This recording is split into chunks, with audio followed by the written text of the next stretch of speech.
की है। एक गर्द जंगल में एक आम का पेड़ था। उस जंगल के पास ही एक छोटा सा गांव था।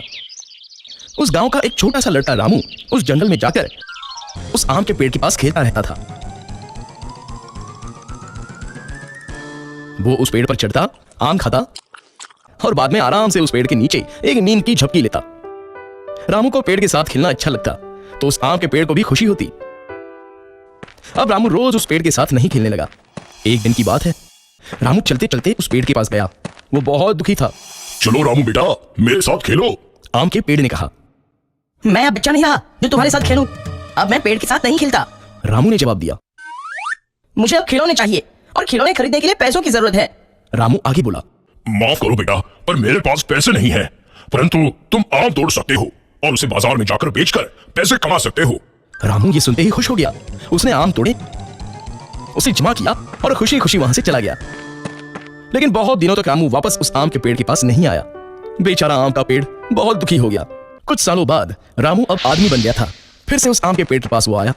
आम का पेड़ खुश हुआ और बोला, रामू बेटा चलो आओ, अरे मेरे साथ खेलो। मुझे तुम्हारे साथ खेलने का टाइम नहीं है और वैसे भी अब मैं बड़ा हो गया हूँ। मुझे अब मेरे परिवार के लिए काम करना है। हमें एक घर चाहिए, क्या तुम मेरी मदद कर सकते हो? रामू ने पूछा। मुझे माफ कर दो बेटा, पर मेरे पास तुमको देने के लिए घर नहीं है, परंतु तुम मेरी शाखाएं तोड़कर तुम्हारा घर बना सकते हो। ऐसा सुनते ही रामू ने आम के पेड़ की सभी शाखाएं तोड़ दी और उन्हें साथ में लेकर वहां से खुशी खुशी चला गया। शाखाएं टूटने के बावजूद आम का पेड़ खुश था, परंतु रामू उसके बाद नहीं आया और पेड़ बेचारा बहुत दुखी हुआ। कुछ सालों बाद गर्मियों के दिन में रामू फिर से उस पेड़ के पास आया। पेड़ बहुत खुश हुआ। आओ बेटा चलो मेरे साथ खेलो। नहीं, अब मैं बूढ़ा हो गया हूँ। अब मुझे जिंदगी आराम से बिताने के लिए नौकायन करना है। क्या तुम मुझे बोट दे सकते हो? रामू ने पूछा। इस पर पेड़ बोला, मेरे तना का इस्तेमाल करो और बोट बनाओ, फिर तुम नौकायन को जाके खुश रह सकते हो। फिर क्या था, रामू ने उस पेड़ का तना भी काट लिया और उसे एक बोट बनाई और नौकायन को चला गया। फिर बहुत सालों तक वहां वापस नहीं आया। ऐसे ही कुछ साल बीत गए। आखिर एक दिन रामू वापस आया।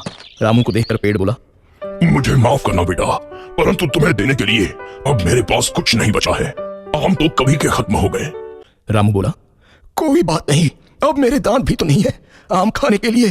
पेड़ बोला, तुम्हें खेलने के लिए अब शाखाएं भी नहीं है। पर अब मैं भी बहुत बूढ़ा हो गया हूँ शाखाओं पर चढ़ने के लिए। रामू ने जवाब दिया।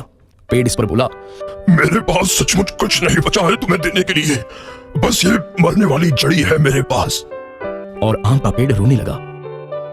अब मुझे किसी भी चीज की जरूरत नहीं है। अब मैं थक गया हूँ, बस आराम करना चाहता हूँ। रामू बोला। पेड़ बोला, तो फिर तो अच्छा है, पेड़ की जड़ें आराम के लिए सबसे अच्छी जगह होती हैं। आओ मेरे पास बैठो और आराम करो। रामू नीचे बैठा।